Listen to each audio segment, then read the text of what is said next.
अस्सलाम वालेकुम मेरे भाइयों।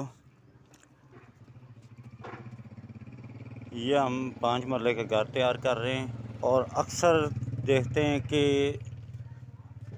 तकरीबन कुछ 4-4 फुट दीवारों के साथ नमी शुरू हो जाती है। डीपीसी भी डालते हैं लेकिन नमी नहीं जाती।